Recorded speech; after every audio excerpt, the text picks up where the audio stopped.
40 مليون خروف، ده الرقم اللي الحكومة كانت بتأكد إنه جاهز للعيد. ومع كده قبل العيد بيوم واحد الأسواق كانت حرفياً شبه فاضية، والأسعار ضربت في السماء. الأسعار بقت خيالية فعلا. بالظبط. إزاي بقى ملايين المواشي تتبخر بالشكل ده؟ في الغوشة بتاعتنا النهاردة في مجموعة تقارير اقتصادية عن أزمة أسواق أضاحي العيد في المغرب. بنحاول نفهم اللغز ده، إزاي التطمينات الرسمية المكتوبة على الورق اتحولت لفوضى عارمة على الأرض. يعني المهمة الأساسية بتاعتنا هنا مش بس إننا نقرأ أرقام، لكن نفهم الميكانيزم نفسه اللي خلى القطيع ده يختفي. الأزمة دي بتدينا درس عملي ومهم جدا في فهم الفجوة اللي بتحصل بين الإحصائيات الرسمية المجردة وبين آليات السوق الوحشية اللي بتحكم الواقع. طيب خلينا نبدأ من لغز الأرقام ده. التقارير بتقول إن كان في وعود بأسعار معقولة، يعني بين 1500 و2000 درهم، وده اللي بيتناسب مع دخل الناس البسيطة. بس فجأة الأسعار اتضاعفت. صح جدا، الفجوة كانت مرعبة بين اللي اتقال وبين اللي حصل. أنا بصراحة كشخص بيقرأ التقرير صعب أصدق إن في كام سمسار قدروا يخبوا 40 مليون خروف. دي مش سبائك ذهب ولا صناديق هتتحط في مخزن مفهوش نور، دي كائنات حية بتاكل وتشرب. هل الأرقام الحكومية دي كانت مضروبة من الأول مثلا؟ تفكير منطقي جدا، بس المفاجأة هنا إن الأرقام دي بنسبة كبيرة حقيقية. يعني القطيع كان موجود فعلا في الضياعات الكبرى، بس الفكرة في التكتيك نفسه. مين اللي مسيطر على حركة القطيع ده؟ قصدك السماسرة؟ أيوة، السماسرة، أو اللي بيتعرفوا في السوق باسم الشناجة. دول اتدخلوا بدري جدا وبدأوا يشتروا كميات ضخمة من كبار المربين وأصحاب المزارع الكبيرة. والسر هنا إنهم مش بياخدوا الخرفان دي يخبوها في شقاهم. امم أمال بيودوها فين؟ هم بيسيبوها في المزارع دي زي ما هي، بس بيدفعوا سيولة نقبية ضخمة كعربون للمربين عشان يضمنوا احتكار القطيع. يا خبر! يعني البضايع موجودة في مكانها وبتاكل وتشرب على حساب المربي، بس السمسار هو اللي بيتحكم في خروجها. هم كده قفلوا الحنفية بتاعت الإمداد للمدن براحتهم. مش مجرد احتكار عادي، ده شغل تقيل جدا. ده عامل زي ما حد يشتري كل تذاكر حفلة مهمة عشان يعطش السوق ويبيعها في السوق السوداء بأضعاف سعرها. بضاعة مكلفة في تخزينها ولازم تتباع بسرعة قبل ما تبوظ، فاللعب هنا على الأعصاب.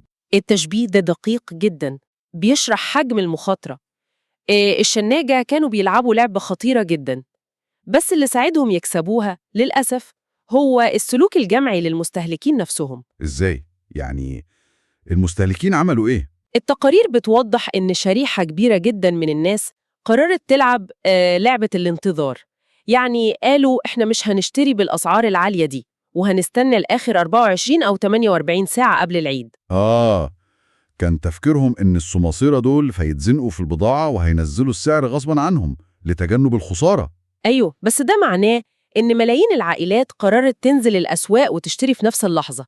يعني خلقوا طلب انفجاري فجأة في يومين بس، قدام عرض السماسرة أصلاً متحكمين فيه بالقطارة. وده اللي فجر الأسعار لمستويات جنونية محدش كان يتوقعها. الصدام اللي حصل بين سيكولوجية المستهلك اللي بيراهن على الوقت وبين شبكة احتكار منظمة. أزمة اقتصادية مركبة خنقت السوق كله فعلاً، والنتيجة إن الأسعار تضاعفت بدل ما تنزل زي ما الناس كانت متوقعة. طب في وسط المعركة الطاحنة دي العائلات البسيطة عملت إيه؟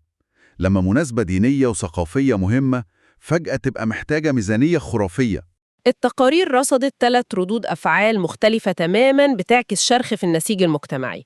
الفئة الأولى خدت قرار عقلاني جداً بالامتناع والمقاطعة عشان يحموا نفسهم من الانهيار المادي. قرار صعب بس حكيم في نفس الوقت. جداً.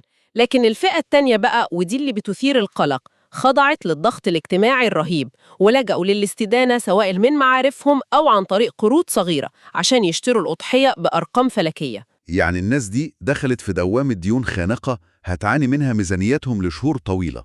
والفئة الثالثة طبعاً هي الوسطاء اللي طلعوا بمكاسب خيالية. بالظبط. وده يخلينا نقف عند نقطة مهمة جداً. إزاي مناسبة قائمة في الأساس على فكرة الاستطاعة تتحول لفخ ديون للعائلات بالشكل ده؟ ده بيعكس غياب مرعب للرقابة من الجهات المسؤولة. ودي الخلاصة اللي التقارير بتأكد عليها بقوة. المشكلة عمرها ما كانت في عض الرؤوس وإصدار بيانات تطمين للناس.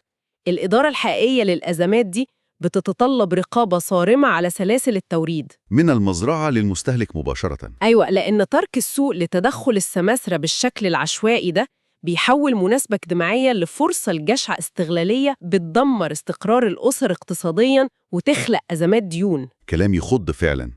وده بياخدنا لحتة تانية خالص محتاجة تفكير عميق.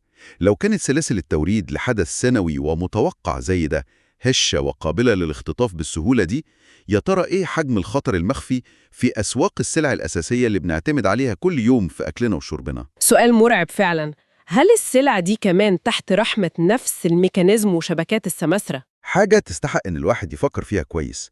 مبسوط إننا قدرنا نفكك شوية من التعقيد ده النهاردة من خلال المصادر اللي معانا، ونتمنى دايما الرؤية تكون أوضح للواقع المخفي وراء الأرقام.